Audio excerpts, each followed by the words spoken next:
അസ്സലാമു അലൈക്കും വറഹ്മത്തുള്ളാഹി. വളരെ സന്തോഷത്തോടെയാണ് ഈ ഒരു വേദിയിൽ നിൽക്കുന്നത്. ഇന്നിവിടെ നിൽക്കാൻ സാറ് പറഞ്ഞതുപോലെ ചെറിയൊരു സ്വപ്നം, വളരെ ചെറിയ പ്രായത്തിൽ എൻ്റെ മനസ്സിൽ ചെറിയൊരു സ്വപ്നം ഉണ്ടായിരുന്നു. പക്ഷേ ആ സ്വപ്നം ഞാൻ പൂർത്തീകരിച്ചപ്പോൾ ലോകത്തിൻ്റെ മുന്നിൽ അതൊരു വലിയ എൻ്റെ സ്വപ്നമായിട്ടാണത് റിസൾട്ട് കിട്ടിയത്. കേരളത്തിൽ നിന്നും 2022 ജൂൺ 2-ാം തീയതിയാണ് ഞാൻ യാത്ര പുറപ്പെടുന്നത്. ഏകദേശം 6 രാജ്യങ്ങൾ നടന്നു വേണം പോകാൻ. പരിശുദ്ധമായ ഹജ്ജ്, ഈ സമയം മക്കയിൽ ഹജ്ജ് നടക്കുന്നുണ്ട്. ഈ ഹജ്ജിലേക്ക് എത്തണം എന്ന ഒരു ആഗ്രഹത്തോടെയാണ് ഞാൻ ഈ യാത്ര പുറപ്പെടുന്നത്. 8640 കിലോമീറ്റർ നടക്കണം. ഏകദേശം 6 മാസം 7 മാസം സമയമെടുക്കും. ഇതാണ് എൻ്റെ പഠനത്തിൽ എനിക്ക് കിട്ടിയ റിസൾട്ട്. 4-5 വർഷം ഈ യാത്രയ്ക്ക് മുമ്പ് ഈ യാത്രയെക്കുറിച്ച് ഞാൻ പഠിച്ചു, ഒരുപാട് റിസർച്ച് നടത്തി. എങ്ങനെ ഇന്നത്തെ കാലത്ത്, പഴയ കാലത്ത് ഒരുപാട് പേര് നമ്മുടെ നാട്ടിൽ നിന്ന് ഹജ്ജിന്, തീർത്ഥാടനത്തിനൊക്കെ നടന്നു പോയിട്ടുണ്ട്, കപ്പലിൽ പോയിട്ടുണ്ട്. ബോർഡറുകൾ ഉണ്ടായിരുന്നില്ല അന്നൊന്നും. പക്ഷേ ഇന്ത്യക്ക് സ്വാതന്ത്ര്യം കിട്ടിയതിന് ശേഷം ലീഗലായ രീതിയിൽ എല്ലാ പേപ്പേഴ്സും ശരിയാക്കിയിട്ട് നടന്നു പോകണം. ഇത് വലിയൊരു ദൗത്യമാണ്. ഈ ഒരു ചെറിയ സ്വപ്നത്തിന് വേണ്ടി ഞാൻ 4-5 വർഷം ഇതിൻ്റെ പിന്നിൽ പ്രവർത്തിച്ചു. അങ്ങനെ ഡൽഹി, ബാംഗ്ലൂർ, ഈ സ്ഥലത്തൊക്കെ ഏതൊക്കെ ഗല്ലികൾ, ഏരിയകൾ ഉണ്ടെന്ന് എനിക്ക് ഇപ്പോഴും ഇതിനു വേണ്ടി എന്ന് ഞാൻ പുറപ്പെട്ടോ അന്ന് മുതൽ ഞാൻ പഠിച്ചു. ഡൽഹിയിലൊക്കെ സാധാരണ ഒരാൾ ഓരോ ആവശ്യങ്ങൾക്കൊക്കെ പോകുമ്പോൾ എത്രത്തോളം പണിപെടുന്നുണ്ട്, അത് നടന്നുകൊണ്ട് ഞാൻ ഓരോ ഓഫീസിലും പാകിസ്ഥാൻ എംബസികളിലും ഒക്കെ പോയി വളരെ കഷ്ടപ്പെട്ട് പെർമിഷനൊക്കെ നേടിയെടുത്തു. എന്നിട്ടും 6 മാസത്തേക്ക് എന്ന് കരുതി തിരിച്ച യാത്ര 1 വർഷവും 17 ദിവസം എടുത്തു.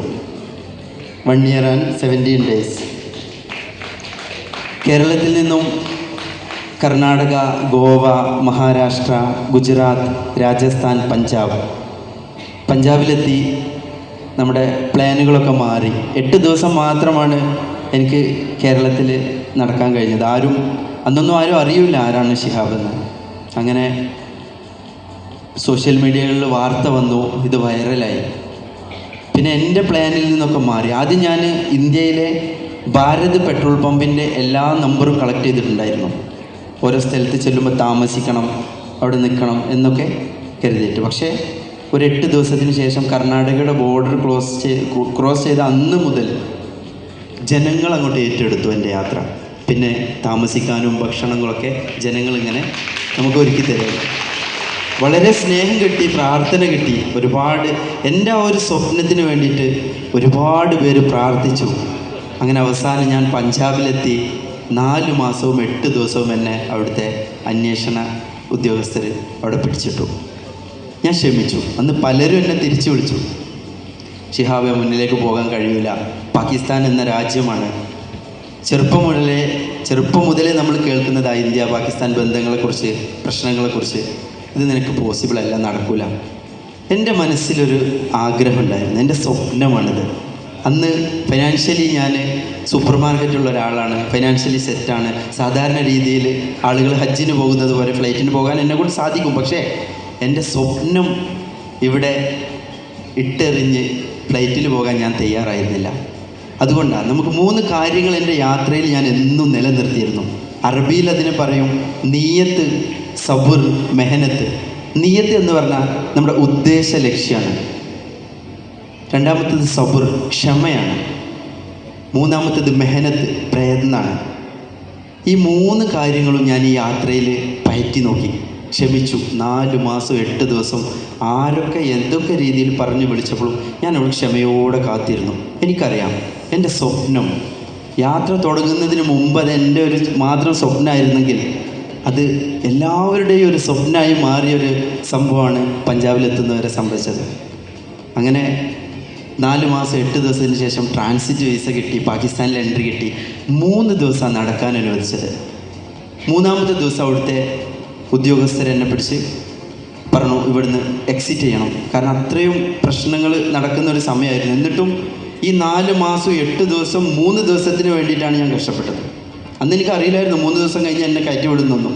സാഹചര്യങ്ങൾ അങ്ങനെ, നമ്മുടെ മുന്നിൽ പല പ്രതിസന്ധികളും വരും, നമ്മുടെ മുന്നിൽ പല പ്രശ്നങ്ങളും വരും. അതൊക്കെ നമ്മൾ സിമ്പിളായിട്ട് കാണണം. കാരണം എൻ്റെ സ്വപ്നം പൂർത്തീകരിക്കണമെന്നുണ്ടെങ്കിൽ ഈ പ്രശ്നങ്ങളൊന്നും എൻ്റെ മുന്നിൽ ഞാൻ പേടിച്ച് പിന്നോട്ട് നടന്നാൽ എൻ്റെ സ്വപ്നം പൂർത്തീകരിക്കാൻ പറ്റില്ല. അങ്ങനെ ഞാനവിടെ കാത്തിരുന്നു. എനിക്ക് ട്രാൻസിറ്റ് വിസ കിട്ടി. ട്രാൻസിറ്റ് വിസ എന്ന് പറഞ്ഞാൽ എങ്ങനത്തെ വിസ എന്നറിയോ? 74 മണിക്കൂർ മാത്രം വലിയ ഒഫീഷ്യൽ ഉദ്യോഗസ്ഥർ മീറ്റിങ്ങിനൊക്കെ പോകുന്നൊരു വിസയാണ്. ടൂറിസ്റ്റ് വിസ എനിക്ക് കിട്ടുമായിരുന്നു. പക്ഷേ ആ ടൂറിസ്റ്റ് വിസയിൽ എൻട്രി ചെയ്ത് ഏത് ബോർഡറിലൂടെയാണോ ഞാൻ കടന്നത്, വാഗ ബോർഡറിലൂടെയാണ് ഞാൻ പാസ് ചെയ്തത്. അവിടുന്ന് ആ ടൂറിസ്റ്റ് വിസയുടെ കാലാവധി കഴിയുന്നതിന് മുമ്പ് റിട്ടേൺ വരണം. അപ്പോൾ ട്രാൻസിറ്റ് വിസയാണെന്നുണ്ടെങ്കിൽ എനിക്ക് അടുത്ത രാജ്യം ഇറാനാണ്. ഇന്ത്യയിൽ നിന്ന് പാകിസ്ഥാൻ, ഇറാൻ, ഇറാഖ്, കുവൈറ്റ്, ഞാനൊരു ലക്ഷ്യത്തിലേക്കാണ് പോകുന്നത്. അല്ലാതെ അവിടെ ടൂറിന് പോകല്ല തിരിച്ചു വരാൻ വേണ്ടിയിട്ട്. എനിക്ക് പൂർണ്ണമായൊരു ലക്ഷ്യം ഉണ്ടായിരുന്നു, ആ ലക്ഷ്യബോധം ഉണ്ടായിരുന്നു. അതുപോലെയാണ് നമ്മുടെ സ്വപ്നത്തിന് വേണ്ടി ആ ലക്ഷ്യങ്ങളൊക്കെ കീഴടക്കി 1 വർഷം 17 ദിവസവും 6 മാസത്തിന് വേണ്ടി വീട്ടിൽ നിന്ന് പുറപ്പെട്ട് ഞാൻ 1 വർഷം 17 ദിവസം എടുത്ത് മദീനയിലെത്തി, മക്കയിലെത്തി, ഹജ്ജ് നിർവഹിച്ചു.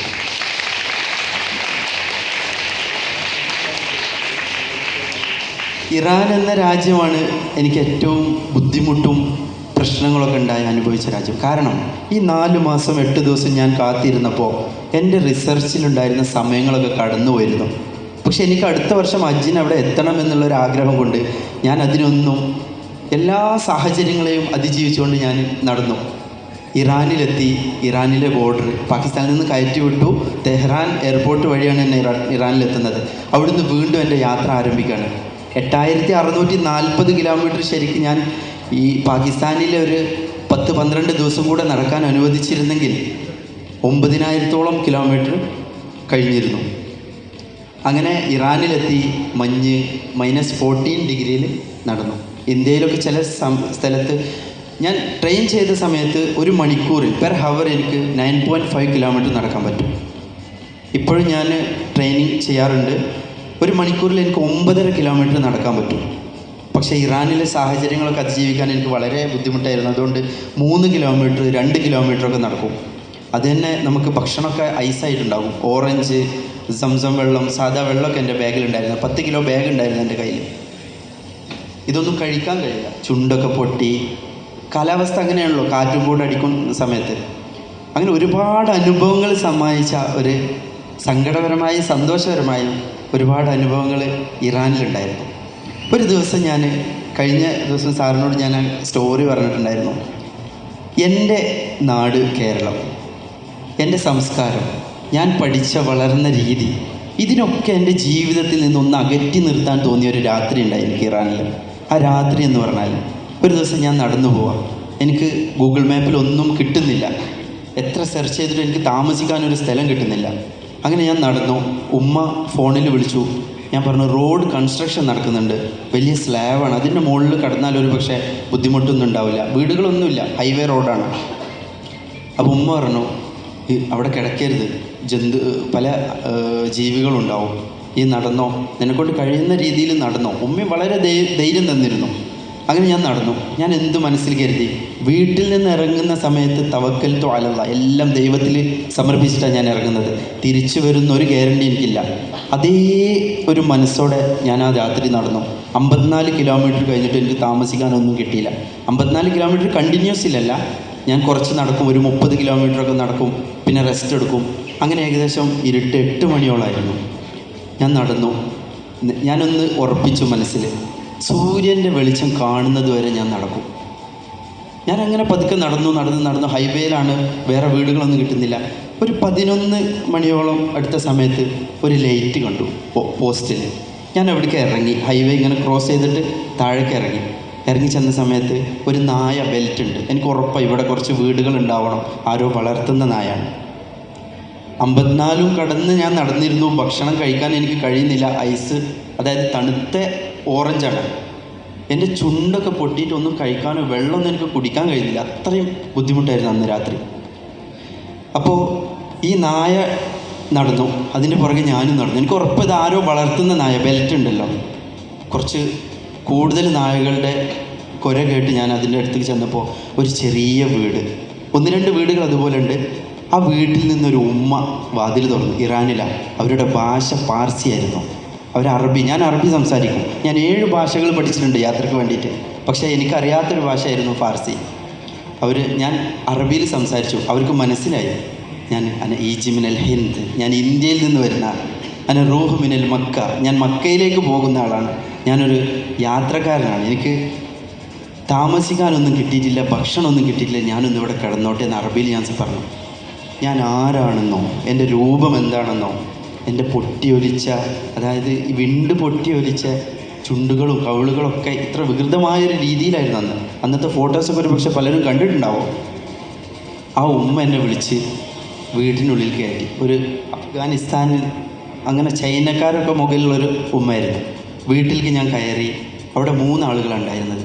ഫാത്തിമ എന്ന് പറയുന്ന ഒരു 18-19 പ്രായം തോന്നിക്കുന്ന ഒരു പെൺകുട്ടി, ഒരു 5-6 വയസ്സ് തോന്നിക്കുന്ന മുഹമ്മദ് എന്ന് പറഞ്ഞൊരു കുട്ടി. ഈ കുട്ടിക്ക് ബുദ്ധി ഇല്ലാത്തൊരു കുട്ടിയാണ്, എന്തൊക്കെയോ സംസാരിച്ചുകൊണ്ടിരിക്കുന്നുണ്ട്. അവരുടെ ഭാഷ എനിക്ക് മനസ്സിലാവുന്നില്ല, ഫാർസിയാണ്. ഉമ്മാക്ക് അറബി സംസാരിക്കാൻ കഴിയും. അങ്ങനെ ഈ കുട്ടികളുടെ ഇടയിൽ അവരെന്ത് വിശ്വസിച്ചിട്ടാണ് അവരെന്നെ കയറ്റിയത്? ഞാൻ ആരാണെന്ന് അവർക്കറിയില്ല. എൻ്റെ വികൃതമായ രൂപം, ഞാൻ ഏത് രാജ്യക്കാരൻ, എൻ്റെ ഭാഷ അറിയില്ല, എൻ്റെ വസ്ത്രത്തിൻ്റെ രീതിയല്ല അവരണിഞ്ഞ വസ്ത്രങ്ങൾ. പക്ഷേ ആ വീട്ടിൽ എനിക്ക് എൻട്രി തന്നു. അവിടെ ചായ, തണുത്ത പ്രദേശമാണല്ലോ, വീട് ഓപ്പൺ കിച്ചണായിട്ടുള്ളൊരു റൂം, ഒറ്റ റൂമാണ്. പാവപ്പെട്ടവർ, ആടിനെ നോക്കിയിട്ടും കല്ല് കൊത്തിയിട്ടൊക്കെ ജീവിക്കുന്ന ആളുകളാണ്. വ്യത്യസ്തമായ സംസ്കാരത്തിൽ ജീവിക്കുന്ന ആളുകളാണ്. ഞാനുമായിട്ട് ഒരു തരത്തിലും അവർ യോജിച്ച് പോകാത്ത തരത്തിലുള്ളൊരു സംസ്കാരം. ഞാൻ എൻ്റേതായ ട്രാവൽ രീതിയിലുള്ള എല്ലാ ഡ്രസ്സുകളും ഒക്കെ മാറ്റി വെച്ചു. എനിക്ക് ഷാമ്പു തന്നു. എൻ്റെ കയ്യിൽ ഷാമ്പു ഉണ്ടായിരുന്നു. വെള്ളം, തണുത്ത സമയത്ത് ഞാൻ കുളിച്ചു. കാല് നീട്ടി വെച്ചു. ഞാനൊന്നിരുന്നു വീടിൻ്റെ ഉള്ളിൽ. ചായ ഉണ്ടാക്കി തന്നു. കുറച്ച് കഴിഞ്ഞപ്പോൾ അവരുടെ ഉപ്പ ജോലി കഴിഞ്ഞു വന്നു. ഉപ്പ ഒരു ഹാമർ ഇങ്ങനെ തോളിൽ വെച്ചിട്ടുണ്ട്. അപ്പോൾ റോഡിൽ ബാക്കി വരുന്ന കല്ല് കൊത്തിയിട്ട് വിൽക്കുന്ന ജോലിയാണ് ഈ ഉപ്പാക്ക്. അങ്ങനെ അവർ വന്ന സമയത്ത് എന്നെ അവിടെ കണ്ടു.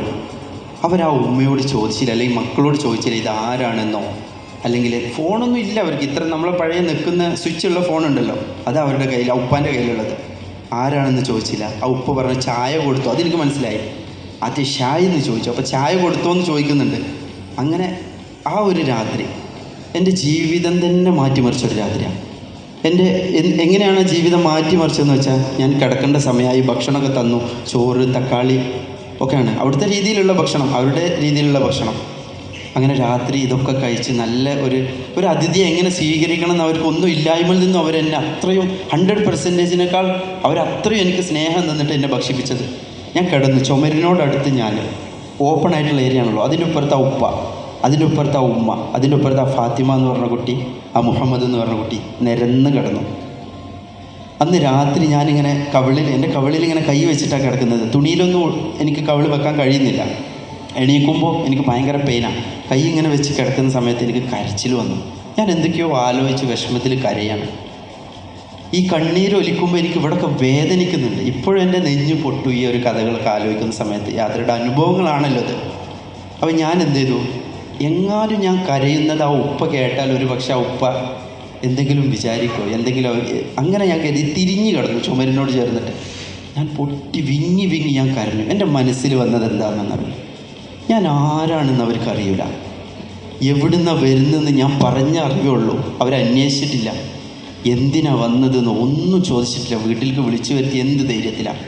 ഇതെൻ്റെ വീട്ടിലായിരുന്നെങ്കിൽ, കേരളത്തിലെ ചോറ്റൂർ എന്ന് പറയുന്ന ഗ്രാമത്തിലുള്ള എൻ്റെ വീട്ടിൽ ഞാനൊരു 10 മണി കഴിഞ്ഞാൽ ഭക്ഷണമൊക്കെ കഴിച്ചിട്ട് കൊലായിൽ ഇങ്ങനെ ഇരിക്കുന്ന സമയത്ത് അറിയാത്ത അപരിചിതനായ ഒരാൾ വന്നാൽ എന്നോട് പറയാം, ഞാനൊരു യാത്രക്കാരനാണ്, എനിക്ക് ഇങ്ങനെ ഒരു സ്ഥലത്തേക്ക് പോകാനുണ്ട്, പക്ഷെ ഇന്ന് രാത്രി എനിക്കൊന്ന് ഇവിടെ കിടക്കണം.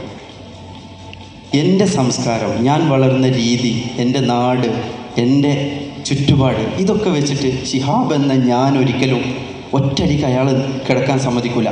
ഒരുപാട് കാര്യങ്ങൾ നോക്കേണ്ടതുണ്ട്. കാരണം എൻ്റെ സംസ്കാരവും എൻ്റെ രീതിയും വിശ്വാസമൊക്കെ എന്നെ പഠിപ്പിച്ചത് അങ്ങനെയാണ്. ഒരുത്തന് അടച്ചുറച്ച് വിശ്വസിക്കാൻ പാടില്ല, അങ്ങനെയാണല്ലോ നമ്മൾ സാഹചര്യങ്ങൾ. അതിങ്ങനെ ആലോചിച്ചിട്ട് ഞാൻ കരയുന്നത്, ഇയാളിപ്പോൾ എൻ്റെ വീട്ടിലാണ് വന്നിരുന്നതെന്നുണ്ടെങ്കിൽ ഞാൻ എൻ്റെ ഉമ്മയോട് ചോദിക്കണം, എൻ്റെ മക്കൾ, എൻ്റെ ഭാര്യ, ഇവരുടെയൊക്കെ അനുവാദം വേണം. അവരുടെ സ്വർണത്തെക്കുറിച്ചും അവരുടെ ഭക്ഷണം ഇവിടുന്ന് എന്ത് ഞാൻ കൊടുക്കും, പല രീതിയിലാണ് എൻ്റെ ചിന്തകൾ പോകുക. ഇതെല്ലാവരും സമ്മതിച്ച് ഞാൻ അയാൾക്കൊരു അഭയം കൊടുത്താൽ തന്നെ അയാൾ ക്ഷീണം കൊണ്ട് ഒരു പക്ഷേ നല്ല രീതിയിൽ ഉറങ്ങും. ഞാൻ പേടിച്ചിട്ട് ഇത് എന്താ ഏതാണെന്നറിയാതെ ശരിക്കും ഉറങ്ങില്ല. ഇതാണ് എൻ്റെ സാഹചര്യം, എൻ്റെ രീതികൾ, എൻ്റെ സംസ്കാരം, എൻ്റെ നാടും എൻ്റെ ചുറ്റുപാടും എന്നെ പഠിപ്പിച്ചത് ഇതാണ്. ഒരു അറിയാത്തൊരാളിങ്ങനെ വന്നത്, പക്ഷെ തീർത്തും വ്യത്യസ്തമായ രീതിയിൽ ഇവരുടെ ആ ഒരു ആതിഥേയത്വം, വിരുന്നുകാരനെ സ്വീകരിക്കലും, ആരാണെന്നോ എന്താണെന്നോ അറിയില്ല, അവരുടെ മനസ്സിൽ സ്നേഹം മാത്രമേ ഉള്ളൂ. അതിഥിയെ സ്വീകരിക്കണം, അത് സ്വീകരിച്ചാൽ ദൈവത്തിൻ്റെ അടുത്ത് നിന്ന് എനിക്ക് പ്രതിഫലം കിട്ടും. ഇതൊക്കെയാണ് അവർ. തിരിച്ചു പോകുന്ന സമയത്ത് കരഞ്ഞുകൊണ്ട് ഞാൻ ആ ഉമ്മാനോട് പറഞ്ഞൊരു വാക്കുണ്ട്, നിങ്ങൾക്ക് എന്താണ് വേണ്ടത്? എൻ്റെ കയ്യിൽ ഡോളർ മാറ്റി വെച്ച് ഇറാൻ്റെ പൈസ ഉണ്ടായിരുന്നു. കൊടുത്ത സമയത്ത് ആ ഉമ്മ എൻ്റെ കയ്യിൽ ഇങ്ങനെ തട്ടി എന്നിട്ട് പറഞ്ഞു, എൻ്റെ മുഹമ്മദ് എന്ന് പറഞ്ഞ ഈ വയ്യാത്ത കുട്ടിക്ക് വേണ്ടി പ്രാർത്ഥിച്ചാൽ മതി, ഇതല്ലാത്ത ഒന്നും എനിക്ക് വേണ്ട. ഇനി ഇറാനിലേക്ക് ഞാനൊരു യാത്ര പോകുന്നത് ആ ഉമ്മയെ കാണാനാണ്. ഇനി ഞാൻ പോകുന്നുണ്ട് ഇറാനിലേക്കൊരു യാത്ര, എൻ്റെ പേപ്പേഴ്സൊക്കെ റെഡി ആയിക്കൊണ്ടിരിക്കുന്നുണ്ട്. ആ ഉമ്മ എനിക്ക് കാണണം. അന്ന് ഞാൻ വളരെ അവശനാണ്, ഒന്നുമില്ലാത്ത എന്നെ ഇന്നിങ്ങനെ ഒരു ശിഹാബ് ചോറ്റൂർ എന്നൊരു ആളാക്കിയതിൽ ആ ഉമ്മക്കും ഉണ്ടൊരു പങ്ക്. യാത്ര തിരിക്കുന്ന സമയത്ത് എനിക്കറിയില്ല നാളെ ഞാൻ കാണുന്ന ആളുകൾ ആരായിരിക്കും, അവരുടെ സംസ്കാരം, അവരുടെ വസ്ത്രം, അവരുടെ ഭക്ഷണം, കാലാവസ്ഥ. പക്ഷെ നമ്മുടെ സ്വപ്നത്തിലേക്കുള്ള യാത്ര അതുപോലെയാണ്. ഈ ജസ്റ്റ് പെയ്ഡ് എന്ന് പറയുന്ന ഈ ഒരു ടീം ഞാനുമായിട്ട് കണക്റ്റ് ആകുന്ന സമയത്ത് ഞാൻ ഇവരെക്കുറിച്ച് കേട്ടു.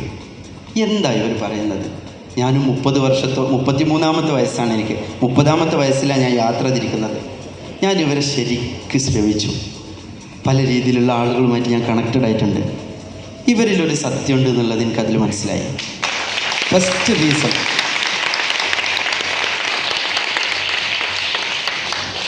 നൂറ് വട്ടം ചിന്തിച്ചിട്ട് എൻ്റെ യാത്രയുടെ അനുഭവം കൊണ്ടായിരിക്കാം, എല്ലാവർക്കും അങ്ങനെ വെച്ച് കൊടുക്കുന്ന ഒരാളല്ല ഞാൻ.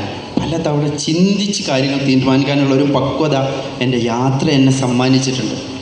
അപ്പം ഞാൻ എന്ത് ചെയ്തു, ഇവരെ കേട്ടു, വീണ്ടും കേട്ടു, വീണ്ടും ഞാൻ ചോദിച്ചു, എൻ്റെ സംശയങ്ങളൊക്കെ കേട്ടു.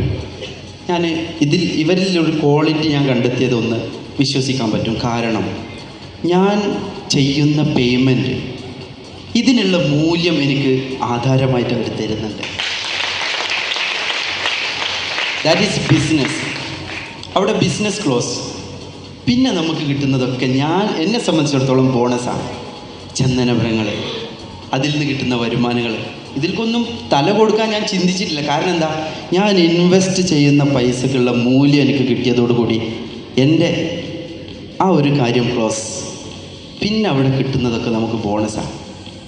അപ്പോൾ ഇതാ വിശ്വാസം, ഇവരിലുള്ള ഇതുപോലത്തെ ഒരു കോൺസെപ്റ്റ് പല രീതിയിലുള്ള ഇന്ത്യയിലുള്ള ആളുകളുമായിട്ട് ഞാൻ കണക്ട് ചെയ്യാറുണ്ട്.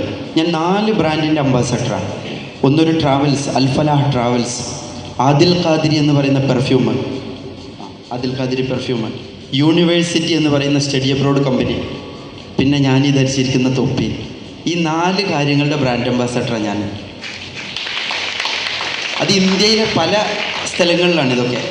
ആദിൽ ഖാദിരി പെർഫ്യൂം ബിലിമോറ എന്ന് പറയുന്ന സ്ഥലത്താണ് ഗുജറാത്തിൽ. അൽഫല എന്ന് പറയുന്ന ട്രാവൽസ് ആനന്ദ് എന്ന് പറയുന്ന സ്ഥലത്ത് അഹമ്മദാബാദ്.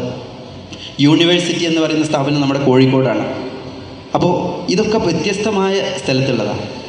കേരളത്തിൽ പല ആളുകളും ഇതിന് മുമ്പ് എൻ്റെ അടുത്ത് പല ബിസിനസ്സുമായിട്ട് വന്നിട്ടുണ്ട്. സാറിനായിട്ട് വർഷങ്ങളുടെ ബന്ധമാണ്. ഒരിക്കൽ ഞാൻ സാറിനോട്, സാറേ എനിക്ക് മക്കയിലേക്ക് നടന്നു പോകണമെന്ന് പറഞ്ഞപ്പോൾ ഇങ്ങനെ പറഞ്ഞു. അതായത് എന്താ പറയുന്നത്, സാർ ഇങ്ങനെ, ഓർമ്മ ഉണ്ടോയെന്നറിയില്ല, അന്ന് സുബീറ ഫർഹത്ത് കേസിൻ്റെ സമയത്താണ്. 40 ദിവസത്തെ കേസായിരുന്നു. എൻ്റെ ഒരു പെങ്ങൾ, അതായത് എൻ്റെ ബ്ലഡ് റിലേഷൻ അല്ല, എൻ്റെ പെങ്ങളല്ല, ഒന്നുമല്ല. എൻ്റെ വീട്ടിൽ നാളെ എൻ്റെ പെങ്ങൾക്ക് അല്ലെങ്കിൽ എൻ്റെ മോൾക്ക് ഇതുപോലൊരവസ്ഥ വന്നാൽ എനിക്ക് ആരുടെയെങ്കിലും കൂടെ അവൾ ചാടിപ്പോയതേ കാരണം എന്ന് പറഞ്ഞ് വീട്ടിലിരിക്കാൻ എനിക്ക് കഴിയുമോ? ഇല്ല. അന്ന് ഞാൻ ചിന്തിച്ചതും അതാണ്.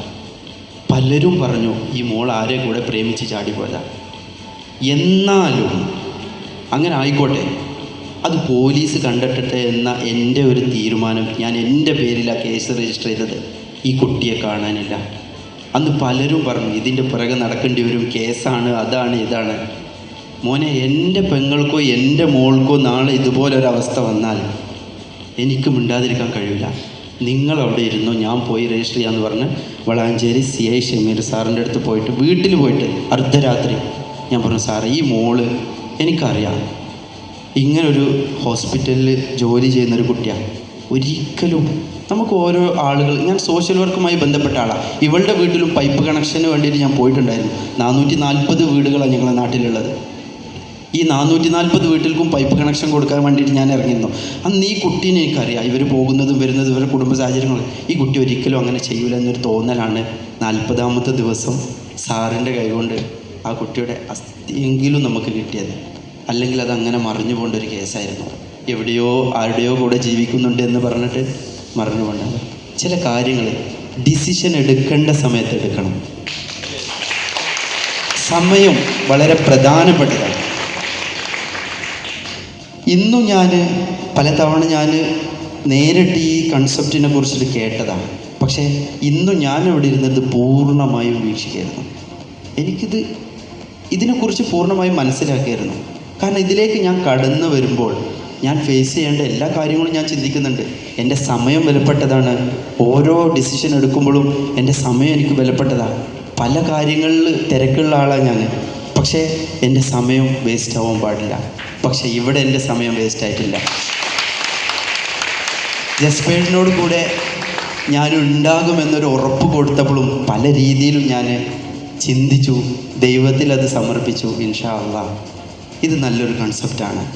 ഇത് നാടിനും സമൂഹത്തിനും ഗുണമുണ്ട്. ആരോഗ്യപരമായിട്ട് നല്ലതാണ്. കൊടുക്കുന്ന പൈസക്കുള്ള മൂല്യം നമ്മൾക്ക് കിട്ടുന്നുണ്ട്. പിന്നെ എന്തിനു നമ്മൾ പേടിക്കണം എന്നുള്ളതാണ്.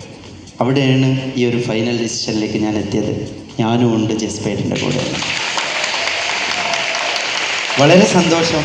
എന്തായാലും സാറ് ഒരുപാട് താങ്ക്സ്.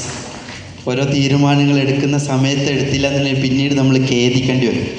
അന്ന് പാകിസ്ഥാൻ്റെ ബോർഡറിൽ ഞാൻ നിന്ന സമയത്ത് പലരും തിരിച്ചു വിളിച്ചപ്പോൾ ഞാൻ പോന്നിരുന്നെങ്കിൽ ഇന്ന് ഈ വേദിയിൽ നിൽക്കാനോ നിങ്ങളുടെ ചീഫ് ഗസ്റ്റ് ആവാനോ എനിക്ക് പറ്റുമായിരുന്നില്ല. അതുപോലെ ഇന്ന് ഇത്രയൊക്കെ ഈ ഒരു സംരംഭത്തെക്കുറിച്ച് മനസ്സിലാക്കിയിട്ട് ഞാനതിൽ ജോയിൻ ചെയ്തില്ലെങ്കിൽ 15 വർഷം കഴിയുമ്പോൾ നിങ്ങളൊക്കെ കോടീശ്വരന്മാരാകുമ്പോൾ ഞാനിങ്ങനെ നോക്കി നിൽക്കണമല്ലോ. അതിന് ഞാൻ തയ്യാറല്ല. അപ്പോൾ വളരെ സന്തോഷം. എന്തായാലും സ്നേഹം മാത്രം. എല്ലാവരും പ്രാർത്ഥനയിൽ ഉൾപ്പെടുത്തണം. ഇപ്പോൾ എൻ്റെ ഹജ്ജ് യാത്ര നിങ്ങൾക്കറിയാം, നമ്മുടെ മുസ്ലിം സഹോദരന്മാർ നമ്മുടെ റിലീജിയനിലെ ഹജ്ജ് ഉംറ എന്നൊക്കെ പറയുന്നത് ഈ സമയത്തും ഹജ്ജ് നടക്കുന്നുണ്ട്. ഞാൻ അവിടെ ചെന്ന് പ്രാർത്ഥിച്ച്, എനിക്ക് വേണ്ടി പ്രാർത്ഥിച്ചവർക്കൊക്കെ വേണ്ടി ഞാൻ എല്ലാവർക്കും വേണ്ടി പ്രാർത്ഥിച്ചു. നമ്മുടെ സഹോദരന്മാർക്കും സഹോദരിമാർക്കും ഒക്കെ പ്രാർത്ഥിച്ചു. അതിനോട് കൂടെ ഞാൻ ഒരു പ്രാർത്ഥന കൂടി പ്രാർത്ഥിച്ചു. എൻ്റെ മനസ്സിൽ ആഗ്രഹം വരുന്ന സമയത്തൊക്കെ എനിക്ക് ഹജ്ജും ഉംറയും ചെയ്യണമെന്ന്. ആ പ്രാർത്ഥന, ഈ എല്ലാ കാര്യത്തിൻ്റെ കൂടെ നമ്മുടെ പ്രാർത്ഥന കൂടെ വേണം. നമുക്ക് വിശ്വാസത്തോടെ നമ്മൾ പ്രാർത്ഥിക്കണം. ആ പ്രാർത്ഥനയ്ക്ക് 3 വർഷത്തിന് ശേഷം ഇന്നലെ എൻ്റെ എഗ്രിമെൻ്റ് ആയിരുന്നു. സാറിനറിയാം, എൻ്റെ ജീവിതത്തിൽ ഇത്ര നല്ലൊരു കോൺട്രാക്റ്റിൽ ഞാൻ സൈൻ ചെയ്തിട്ടില്ല. ഇന്നലെ അത് ചെയ്തു. ആ സൈൻ ചെയ്തത് എല്ലാ വർഷവും ഹജ്ജ് ചെയ്യാൻ കഴിയും. ആഗ്രഹിക്കുന്ന സമയത്തൊക്കെ മക്കയിൽ പോയി ഉംറ ചെയ്യാൻ പറ്റും. യാത്ര ഇഷ്ടപ്പെടുന്ന ആളായതുകൊണ്ട് തന്നെ തുർക്കി, മൊറോക്കോ, ഉസ്ബെക്കിസ്ഥാൻ പോലത്തെ രാജ്യങ്ങളിൽ മാസത്തിൽ ഒരിക്കലെങ്കിലും പോകാൻ കഴിയും. എനിക്ക് താല്പര്യമുണ്ടെങ്കിൽ പോകാം. എങ്ങനെ ഒരു കമ്പനിയുമായിട്ട് ഡീൽ ചെയ്തു. അവർക്ക് അതിൽ നിന്ന് എന്നെ കൊണ്ട് ബെനിഫിറ്റ് ഉണ്ട്. കാരണം 1,38,00,000 പേര് സോഷ്യൽ മീഡിയ പ്ലാറ്റ്ഫോമിൽ എന്നെ ഫോളോ ചെയ്യുന്നുണ്ട്. അതുകൊണ്ട് അവർ എന്നെ ഉപയോഗിച്ച് ബിസിനസ് ചെയ്യുന്നുണ്ടാവാം. പക്ഷേ എൻ്റെ ആഗ്രഹം പൂവണിയുന്നതാണ് ഞാൻ നോക്കുന്നത്. നമ്മളെ കൊണ്ട് മറ്റുള്ളവർക്ക് ഉപകാരം ഉണ്ടാവട്ടെ. അതിനോടൊപ്പം നമ്മുടെ ആഗ്രഹങ്ങൾ പൂവണിയട്ടെ. നമ്മുടെ മക്കൾ ഇതുപോലെ നോക്കാൻ, അതായത് ഞങ്ങൾ ഹൈദരാബാദിൽ ഫാത്തിമ ഓൾഡ് ഏജ് ഹോം എന്ന് പറഞ്ഞിട്ടൊരു ഓൾഡ് ഏജ് ഹോം നടക്കുന്നുണ്ട്. 27 അന്തേവാസികളുണ്ട് അവിടെ. 27 എല്ലാ കാസ്റ്റിലുള്ള ആളുകളുണ്ട്, എനിക്കറിയാം. അവരൊക്കെ മക്കൾ ഉപേക്ഷിച്ചവരും മക്കളില്ലാത്തവരും മക്കൾ മരണപ്പെട്ടവരും ഉപേക്ഷിച്ചവരൊക്കെ ഉണ്ട്. 1-2 ആളുകൾ എന്നോട് പേഴ്സണലായിട്ട് സ്റ്റോറിയൊക്കെ പറയാറുണ്ട്. ഹൈദരാബാദിൽ ഫലക്കുനുമ, ഹൈദരാബാദിൽ ആരെങ്കിലും ടൂറ് പോകുന്ന സമയത്ത് ഫലക്കുനുമ എന്ന് പറയുന്നൊരു സ്ഥലമുണ്ട്. നമ്മുടെ മക്കളെ കൊണ്ടുപോയി കാണിക്കണം. ഇങ്ങനത്തെ സ്ഥലങ്ങളിലൊക്കെ ക്യാൻസർ രോഗികളെ, ഓൾഡ് ഏജ് ഹോമിലെ അന്തേവാസികളെ ഇവരൊക്കെ കാണിക്കണം. ഞാൻ എൻ്റെ മക്കളെ ഇടയ്ക്കിടയ്ക്ക് ഞാൻ കൊണ്ടുപോകാറുണ്ട് ഹൈദരാബാദിൽ. അപ്പോൾ ഈ ഫാത്തിമ ഓൾഡ് ഏജ് ഹോം നിങ്ങൾക്കറിയാം, ഷിഹാബ് ഉള്ള എന്ന് പറഞ്ഞാൽ നിങ്ങൾക്ക് അവിടെ ആരും പറഞ്ഞു തരും. അവിടുത്തെ കണക്ഷൻ അത്ര വലുതാണ്. അപ്പോൾ അവിടെ നിങ്ങളെ മക്കളെ കൊണ്ടുപോകണം. നമ്മുടെ ജീവിതത്തിൻ്റെ എല്ലാത്തിൻ്റെയും ഒരു മൂല്യം അവരെ പറഞ്ഞ് മനസ്സിലാക്കണം. ഇതൊക്കെ കാണിച്ചു കൊടുക്കണം. തൊപ്പിയുടെ കാര്യം സാറ് ചോദിച്ചല്ലോ. ഇപ്പം ഞാൻ ഈ ബ്രാൻഡ്, ഞാൻ ചെറുപ്പം മുതലേ തൊപ്പി ധരിക്കുന്ന ആളാണ്. ഞങ്ങളുടെ വിശ്വാസത്തിൻ്റെ ഒരു ഭാഗമാണ്. ഇതിന് ഞങ്ങൾക്ക് പ്രതിഫലം കിട്ടുന്നുണ്ടെന്ന് വിശ്വസിക്കുന്നുണ്ട്. മുസ്ലിം കമ്മ്യൂണിറ്റിയിൽ ഇത് തൊപ്പി വെച്ചാൽ ഞങ്ങൾക്കത് ദൈവത്തിൽ നിന്ന് പ്രതിഫലമുണ്ട്, പല കാര്യങ്ങളുണ്ട്. സുന്നത്താണ്. പക്ഷേ അത് ഞാൻ അണിയാറുണ്ട് ചെറുപ്പം മുതൽ. ഈ തൊപ്പിയിലും ഇന്ന് ഓരോ ദിവസവും നിങ്ങളുടെ മുന്നിൽ വരുമ്പോഴും എനിക്കൊരു 3200 റുപ്പീസ് കിട്ടുന്നുണ്ട്. കാരണം എന്ന് പറഞ്ഞാൽ ഈ തൊപ്പിയുടെ കമ്പനിയുടെ ബ്രാൻഡ് അംബാസഡറാണ്.